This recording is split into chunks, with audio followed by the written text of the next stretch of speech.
Herkese selamlar arkadaşlar. Arkadaşlar geçen gün bir video paylaştım. Ile nasıl gelinir? Gerekli belgeler. Şimdi o yorumun altına da yazılmış çalışma izniyle nasıl gelinir onu da söyler misiniz lütfen? Ben buradan kağıttan sizlere okumaya çalışacağım ve şöyle de sayfayı da görüp ekran görüntüsü alarak sizler de bunu okuyabilirsiniz. Şimdi şöyle, çalışma izniyle gelebilmek için en az bir yıllık pasaportunuz olması lazım. Var ise daha önce alınmış vize fotokopileri lazım.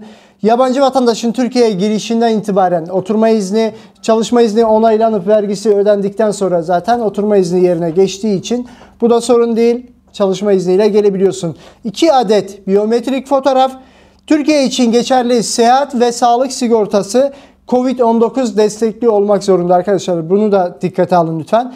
Türkiye'de işveren firması istenen belgeler. İşveren firma sizlere ne göndermesi lazım?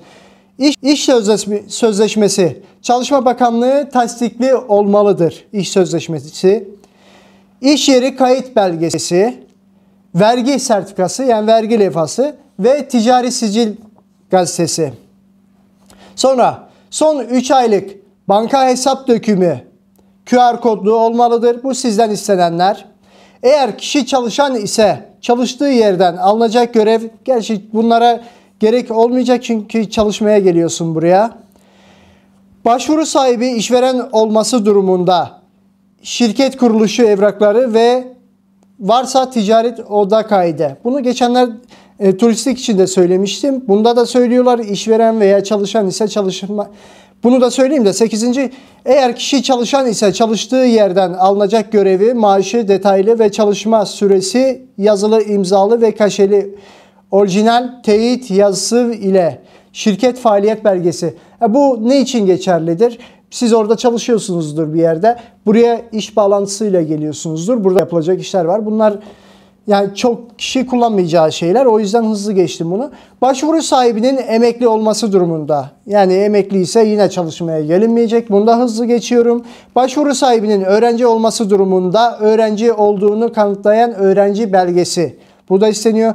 Başvuru sahibinin çalışmadığı durumunda sponsor olan kişiye ait iş ve mali durum gösteren belgeler. Daha önce Türkiye'de ikamet ettiyse varsa ikamet belgesi, ekstra evraklar var ise Türkmenistan'dan tapu, Türkiye'de tapu ve hesap dökümü, mezuniyet belgesi.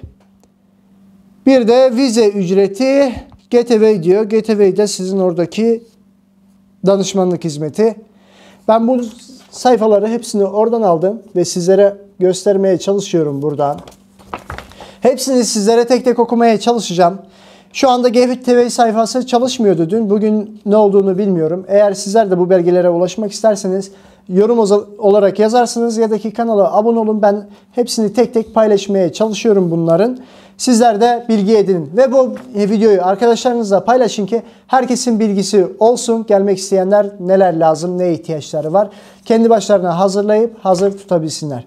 Görüşmek üzere, hoşça kalın. Evet, bugün bütün vize türlerini çekip böyle 2 dakika paylaşmaya çalışacağım. Takipte kalırsanız hepsinden haberiniz olur. Görüşmek üzere, hoşça kalın.